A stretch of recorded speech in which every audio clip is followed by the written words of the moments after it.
Hi dears, പവിത്രത്തിന്റെ വരാൻ പോകുന്ന ഒരു അടിപൊളി എപ്പിസോഡിന്റെ റിവ്യൂയിലേക്ക് എല്ലാവർക്കും സ്വാഗതം. അങ്ങനെ വിക്രം വേദയെ വീട്ടിൽ നിന്നും ഇറക്കിക്കൊണ്ടുവന്ന പൂർണ്ണ മനസ്സോടെ അവളുടെ കഴുത്തിൽ താലി കെട്ടുന്ന ഒരു എപ്പിസോഡ് ഇതിനു മുൻപ് ഞാൻ അപ്ലോഡ് ചെയ്തിട്ടുണ്ടായിരുന്നു. അപ്പൊ അതിന്റെ ഒരു ബാക്കിയാണ് ഈ സ്റ്റോറിയിലൂടെ പറയുന്നത്. അങ്ങനെ മുത്തശ്ശി നല്ല ഉറക്കത്തിലായിരിക്കും. ആ ഒരു സമയത്താണ് വേദയെയും കൊണ്ട് വിക്രം അവിടേക്ക് കയറി വരുന്നതും അവൻ വേദയുടെ കഴുത്തിൽ താലി കെട്ടുകയൊക്കെ ചെയ്യുന്നത്. അങ്ങനെ മുത്തശ്ശി വന്ന് നോക്കുമ്പോൾ മുത്തശ്ശിയുടെ കാര്യങ്ങളെല്ലാം വേദയും വിക്രമും പറയുന്നുണ്ട്.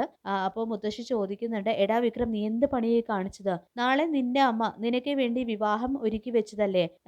ഞാൻ അതിൽ എന്തായാലും പോവില്ലെന്ന് പറഞ്ഞിട്ടുണ്ടായിരുന്നു. നിങ്ങൾ രണ്ടുപേരും ഒരുമിച്ച് ജീവിക്കുന്നത് കാണാനായിരുന്നു എനിക്കിഷ്ടം എന്ന് പറയുമ്പോൾ, എന്തായാലും മുത്തശ്ശി പോകാതിരിക്കുമ്പോൾ സംശയിക്കില്ലേ എന്ന് ചോദിക്കുമ്പോൾ, ആദ്യമേ ഞാൻ പറഞ്ഞിട്ടുണ്ടായിരുന്നു ഞാൻ ചെല്ലില്ല എന്നുള്ള കാര്യം. എന്തായാലും നിങ്ങൾ ഇവിടെ അളിച്ചു പൊളിക്കുക. നാളെ ഞാൻ അവിടം വരെ ഒന്ന് പോയിട്ട് വരാം, അവിടുത്തെ കാര്യങ്ങളൊക്കെ നോക്കാം, എന്നിട്ട് 4-5 ദിവസം നിന്നിട്ടേ തിരികെ വരുള്ളൂ. അപ്പോഴേക്കും നിങ്ങൾ ഇവിടെ ഹണിമൂണോ ഫസ്റ്റ് നൈറ്റോ എന്താന്ന് വെച്ചാൽ ആഘോഷിക്കണം. ഈ വീട്ടിലുള്ള എല്ലാ സാധനങ്ങളും ഞാൻ ഇവിടെ ഒരുക്കി വെച്ചിട്ടുണ്ടാകും. ഈ വീട് പൂട്ടിയിട്ടാണ് ഞാൻ പോകുന്നത്. രണ്ടുപേർക്കും അകത്ത് ബോറടിക്കില്ലല്ലോ? എങ്ങനെയൊക്കെ മുത്തശ്ശി അവരോട് ചോദിക്കുമ്പോൾ ഇല്ല എന്ന് പറയുന്നുണ്ട് വിക്രമും വേദയും. എന്നാലും മുത്തശ്ശി ഇപ്പൊ പോകണ്ടെന്ന് വിക്രം പറയും ചെയ്യുന്നുണ്ട് കേട്ടോ. അത് പറ്റില്ല, ഞാൻ പോയില്ലെങ്കിൽ അവർ സംശയിക്കും. വീട് പൂട്ടിയിട്ടാണ് ഞാൻ പോകുന്നതെങ്കിൽ അവരൊരിക്കലും നീയും ഇവളും ഇവിടെ ഉണ്ടെന്നുള്ള കാര്യം അറിയില്ലല്ലോ. ഇനിയിപ്പോ ഇവളുടെ വീട്ടുകാരും വേദമോൾക്ക് വേണ്ടി അന്വേഷണം തുടങ്ങി കാണില്ലേ എന്നെല്ലാം പറഞ്ഞുകൊണ്ട് പറയുന്നുണ്ട് മുത്തശ്ശി. അങ്ങനെ മുത്തശ്ശി രാവിലെ തന്നെ വിക്രമിന്റെ വീട്ടിലേക്ക് പോവാണ്. ആ ഒരു സമയത്ത് വേദയും വിക്രമും ആണെങ്കിൽ തറവാട്ടിൽ തനിച്ചാണ് കേട്ടോ. അങ്ങനെ എല്ലാം മറന്ന് പരസ്പരം ഒന്നായിട്ട് വേദയും വിക്രമും ആ വീട്ടിൽ അടിച്ചു പൊളിക്കുന്നുണ്ട്. അവരുടെ ഫസ്റ്റ് നൈറ്റും രണ്ടുപേരും തന്നെ ക്രിയേറ്റ് ചെയ്ത ഒരു റൊമാൻറ്റിക് ആയിട്ടുള്ള ഒരു സീൻ തന്നെയാണ് കേട്ടോ അവിടെ നടക്കുന്നത്. പക്ഷേ വിക്രമിന്റെ വീട്ടില് രാവിലെ ആയിട്ടും വിക്രമിനെ കാണാത്തത് കൊണ്ട് തന്നെ ശ്രീജ എടുത്തി വിക്രമിന്റെ മുറിയിലൊക്കെ ചെന്ന് നോക്കുന്നുണ്ട്. അപ്പൊ വിക്രമാണെങ്കിൽ റൂമിലില്ല. ഇത് എവിടെ പോയി എന്നൊക്കെ ആലോചിച്ചുകൊണ്ട് കമലയോട് ചെന്ന് കാര്യം പറയുന്നുണ്ട് കേട്ടോ ശ്രീജേട്ടത്തി. വിക്രമിനെ കണ്ടില്ലല്ലോ അമ്മേ, രാവിലെ എണീറ്റതായിട്ട് കണ്ടോ? ബൈക്കും പുറത്തില്ല എന്നെല്ലാം പറയുമ്പോൾ അവനിത് എവിടെ പോയി?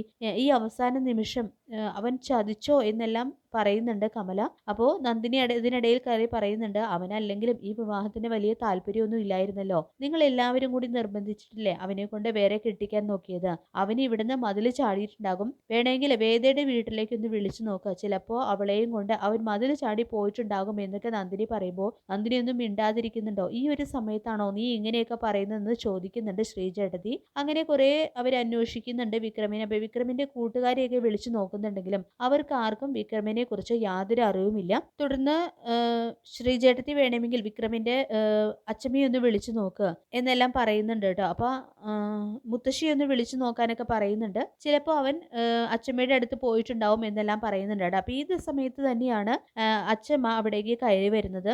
അല്ല വിക്രു, നീ ഇത് എവിടെ എന്നൊക്കെ ചോദിച്ചുകൊണ്ട് ആണ് കേട്ടോ അച്ഛമ്മ കയറി വരുന്നത്. അപ്പോ അവൻ ഇവിടെ ഇല്ല, കല്യാണ ചെറുക്കൻ ഒളിച്ചോടിപ്പോയി, ഇനിയിപ്പോ ആരുടെ കൂടെയാണാവോ പോയത് എന്നെല്ലാം നന്ദിനി പറയുന്നുണ്ട്. അപ്പോൾ നന്ദിനി പറയുന്നത് കേട്ട് മുത്തശ്ശി ചോദിക്കുന്നുണ്ട്, എന്താ നന്ദിനി, നീയും കുശുമ്പും കുന്നായ്മയൊക്കെ പറയാൻ തുടങ്ങിയോ? നല്ലൊരു ദിവസമായിട്ടെന്ന് ചോദിക്കുമ്പോൾ, അല്ല അമ്മയല്ലേ വരില്ലെന്ന് പറഞ്ഞത്, പിന്നെന്താ പെട്ടെന്ന് ചോദിച്ചുകൊണ്ട് സുധാകരൻ മാഷും അവിടേക്ക് കടന്നു വരികയാണ്. എന്റെ കൊച്ചുമോന്റെ കല്യാണത്തിന് കൂടാതെ ഇരിക്കാൻ ഞാൻ അത്രയ്ക്ക് വിഡ്ഢിയാണോ? എനിക്ക് അവനെ കാണണം, അവന്റെ വിവാഹത്തിന് കൂടണം, അത്രയേ ഉള്ളൂ എന്ന് പറയുന്നുണ്ട് അച്ഛമ്മ. മാഷനാണെങ്കിൽ അച്ഛമ്മയുടെ ആ മറുപടി അത്ര തൃപ്തിയായിട്ടൊന്നും തോന്നുന്നില്ല കേട്ടോ. അങ്ങനെ വേദയുടെ മുത്തശ്ശിയും അവർ വിളിക്കുന്നുണ്ട്. വേദ അവിടെ ഉണ്ടോ എന്ന് ചോദിക്കുമ്പോൾ വേദയും ഇവിടെ ഇല്ലല്ലോ, എന്താ വിക്രമിനെയും കാണാനില്ല, അവര് രണ്ടുപേരും കൂടി ഒളിച്ചോടി പോകാനാണ് സാധ്യത എന്ന് നന്ദിനി പറയുന്നുണ്ട്. അയ്യോ എന്റെ ഈശ്വര, ഈ കുട്ടികൾ എന്ത് ചെയ്തു? ഇന്ന് വിക്രമിന്റെ വിവാഹമല്ലേ? അത് മനസ്സിലാക്കി അവർ രണ്ടുപേരും കൂടി ഇവിടുന്ന് എസ്കേപ്പ് ചെയ്തു. ഇനിയിപ്പോ എന്ത് ചെയ്യും എന്നെല്ലാം ആലോചിക്കുന്നുണ്ട്. ശ്രീകാന്തും ശങ്കരനും ഒക്കെ അറിഞ്ഞു കഴിഞ്ഞാൽ ഇത് വലിയ പ്രശ്നമാവുമല്ലോ. അങ്ങനെ മുത്തശ്ശി ഭയത്തോടെ പത്മയുടെ അരികിലേക്ക് ചെല്ലുകയാണ്. വേദ എവിടെ? അവൾ എവിടെയൊന്നും കണ്ടില്ല, റൂമിലുണ്ടാകും എന്നൊക്കെ പറയുന്നുണ്ട് കേട്ടോ പത്മ. ഇല്ല, അവൾ അവിടെ ഇല്ല, വിക്രമിന്റെ വീട്ടിലും കാണാനില്ല. ഇനിയിപ്പോ രണ്ടുപേരും കൂടി എല്ലാവരെയും പറ്റിച്ചോ എന്നെല്ലാം മുത്തശ്ശി ആശങ്കയോടുകൂടി പറയുമ്പോൾ, എന്താ അമ്മേ പറയുന്നത് എന്ന് പത്മ ചോദിക്കുന്നതും, എനിക്ക് അങ്ങനെ ഒരു സംശയം. വിക്രമിന്റെ വീട്ടിൽ നിന്നും വിളിച്ചിരുന്നു, വേദ ഇവിടെ ഉണ്ടോ എന്ന് ചോദിച്ച് അവർക്കും അങ്ങനെ ഒരു സംശയം ഉണ്ടായിട്ടുണ്ട്. അങ്ങനെ എന്നെല്ലാം മുത്തശ്ശി പറയുന്നുണ്ട് കേട്ടോ. അങ്ങനെ എല്ലാവരും കുറച്ച് സമയത്തിനുള്ളിൽ ഈ വിവരം എല്ലാവരും അറിയുന്നുണ്ട്. ശങ്കരനാരായണനാണെങ്കിൽ ശരിക്കും ദേഷ്യം വരുന്നുണ്ട്. വേദ പലപ്പോഴായിട്ട് ഇങ്ങനെ നാണം കെടുത്തുന്നു എന്നോർത്തപ്പോൾ വല്ലാത്ത സങ്കടവും വേദനയും അപമാനവും ഒക്കെ ശങ്കരനാരായണന് തോന്നുന്നുണ്ട്. അങ്ങനെ ശ്രീകാന്ത് പറയുന്നുണ്ട്, അവളെയും അവനെയും പിടിച്ചുകൊണ്ട് വന്ന് കരണക്കുറ്റി നോക്കി ഒന്ന് കൊടുക്കുകയാണ് വേണ്ടത്. വീട്ടുകാരെ ഇങ്ങനെ നാണം കെടുത്തുന്ന രണ്ട് വർഗങ്ങൾ എന്ന് പറയുന്നുണ്ട് കേട്ടോ ദേഷ്യത്തോടുകൂടി ശ്രീകാന്ത്. അവർക്ക് രണ്ടുപേർക്കും ഒരുമിച്ച് ജീവിക്കണമെങ്കിൽ അങ്ങനെ അങ്ങ് തീരുമാനം എടുത്തൂടെ? ഇതിപ്പോ ഇത്രയൊക്കെ ആയ സ്ഥിതിക്ക് വീണ്ടും അവർ എന്ത് പണിയായി കാണിച്ചത്? ദർശനയും നമ്മള് വിവാഹത്തിന് വേദിക്ക് സമ്മതമാണെന്നൊക്കെ പറഞ്ഞ് അറിയിച്ചു. അവരാണെങ്കിലും വിക്രമിന്റെ വീട്ടുകാര് മറ്റൊരു പെൺകുട്ടിയായിട്ട് അവന്റെ വിവാഹം ഉറപ്പിച്ചു കഴിഞ്ഞു. ഈ ലാസ്റ്റ് നിമിഷം അവരിങ്ങനെ ചെയ്താൽ എന്നെല്ലാം പറഞ്ഞുകൊണ്ട് ശ്രീകാന്ത് ചൂടാവുന്നുണ്ട്. അവരെവിടെയാണെങ്കിലും പൊക്കണം എന്നും പറയുന്നുണ്ട് കേട്ടോ ശ്രീകാന്ത്. അപ്പോൾ ശങ്കരനാരായണൻ പറയുന്നുണ്ട്, ഒന്നും വേണ്ട, വരുന്നതൊക്കെ മതി. ഇനിയിപ്പോ അവരുടെ പുറകെ ഒന്നും പോകണ്ട. അവരെന്തായാലും രണ്ടുപേരും ഒരുമിച്ച് കഴിഞ്ഞു. ഇനിയിപ്പോ നിങ്ങൾ ആരും അതിനു വേണ്ടി മെനക്കെടണ്ട. അവള് പോയതുപോലെ പോട്ടെ എന്ന് പറഞ്ഞുകൊണ്ട് ശങ്കരനാരായണൻ അവിടെ നിന്നും വിഷമത്തോടെ പോവാണ്. അപ്പോൾ ശങ്കരേട്ട വിഷമായോ എന്ന് പത്മ ചോദിക്കുമ്പോൾ അവളുടെ മനസ്സറിയാതെ നമ്മൾ ഓരോ തീരുമാനങ്ങൾ എടുക്കുമ്പോഴാണ് ഇങ്ങനെയൊക്കെ ഓരോന്ന് വരുന്നത്.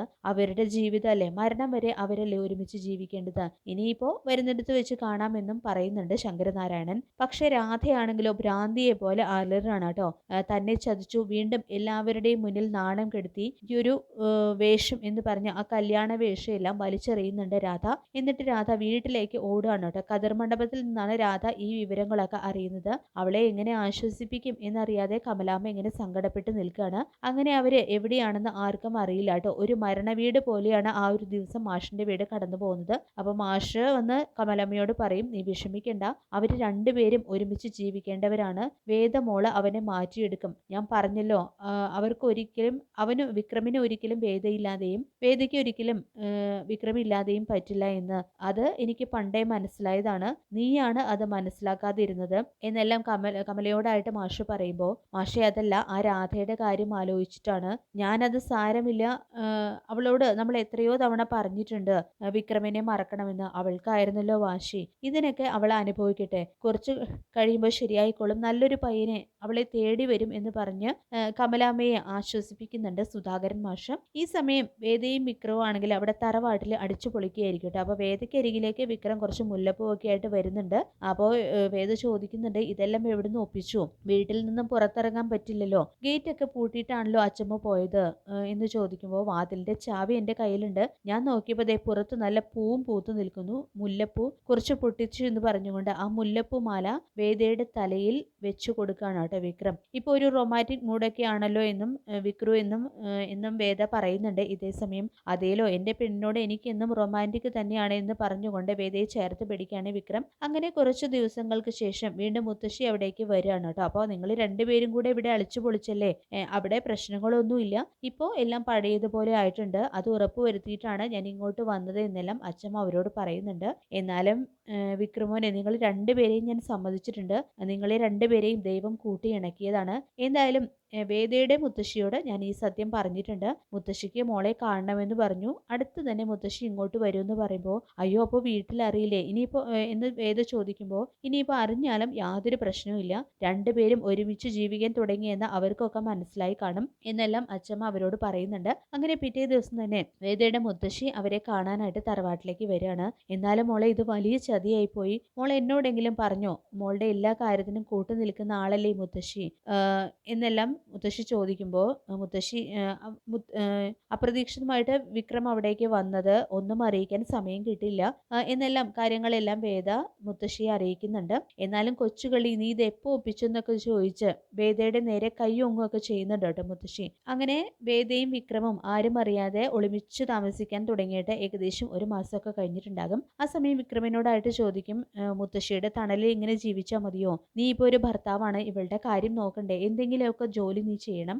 നിനക്ക് നല്ല വിദ്യാഭ്യാസം ഉണ്ടെന്ന് വേദമോള് പറഞ്ഞിട്ട് എനിക്കറിയാം. അതുകൊണ്ട് ആ പഠിപ്പും വിവരവും ഒക്കെ വെച്ചിട്ട് നീ നല്ലൊരു ജോലി അന്വേഷിക്കണം, നീ ജോലിക്ക് പോയി തുടങ്ങണം എന്നൊക്കെ പറയുന്നുണ്ട് കേട്ടോ അച്ഛമ്മ. തുടർന്ന് മുത്തശ്ശിയോടായിട്ട് വിക്രം പറയുന്നുണ്ട്, അതൊക്കെ മുത്തശ്ശി ഞാൻ റെഡി അയച്ചിട്ടുണ്ട്, ഇപ്പം ഞാനൊരു ജോലിക്ക് പോകും. ഇനിയിപ്പോൾ ഞാൻ പഴയ വിക്രമല്ല, പുതിയ വിക്രമാണ് ഈ വേദാളത്തിന്റെ ഭർത്താവ് ഭർത്താവാണ്, ഇവളൊരു അഡ്വക്കേറ്റ് ആവാൻ പോവല്ലേ, അപ്പോൾ ഇവൾക്കൊരു ബഹുമാനമൊക്കെ കിട്ടണമെങ്കിൽ ഒരു ഗുണ്ടയെ വിവാഹം കഴിച്ച അഡ്വക്കേറ്റ് എന്ന് കേൾക്കുമ്പോൾ അതൊക്കെ ഇത്തിരി ബോറല്ലേ, അതുകൊണ്ട് ഞാൻ നന്നാവാൻ തീരുമാനിച്ചു എന്നെല്ലാം വിക്രം പറയുമ്പോൾ അത് നന്നായി എന്ന് പറയുന്നുണ്ട് മുത്തശ്ശിയും. ആ ഒരു സമയത്ത് നമ്മുടെ വേദയ്ക്ക് ചെറിയൊരു ക്ഷീണമൊക്കെ തോന്നുമ്പോൾ മുത്തശ്ശിക്ക് ഒരു സംശയം തോന്നുന്നുണ്ട് കേട്ടോ. അല്ല, വേദമോള് ഗർഭിണിയാണോ, ഇപ്പോൾ 1 മാസം കഴിഞ്ഞല്ലോ, രണ്ടുപേരും കൂടെ ഇങ്ങനെ ഒളിച്ചു താമസിക്കാൻ തുടങ്ങിയിട്ട് എന്നെല്ലാം പറയുമ്പോൾ മുത്തശ്ശി എനിക്കതിൽ സംശയം ഇല്ലാതില്ല എന്ന് പറയുന്നുണ്ട് വേദയും നാണത്തോടുകൂടി. ആണോ, എന്നാൽ നമുക്ക് പെട്ടെന്ന് തന്നെ ഒരു ഹോസ്പിറ്റലിലേക്ക് പോകാം എന്ന് പറയുന്നുണ്ട്. അങ്ങനെ അങ്ങനെ രണ്ട് മുത്തശ്ശിമാരും കൂടിയിട്ട് വേദയെ ഹോസ്പിറ്റലിലേക്ക് കൊണ്ടുപോകുന്നുണ്ട്. അപ്പോൾ അവിടെ ചെക്കപ്പ് ചെയ്തതിന് ശേഷം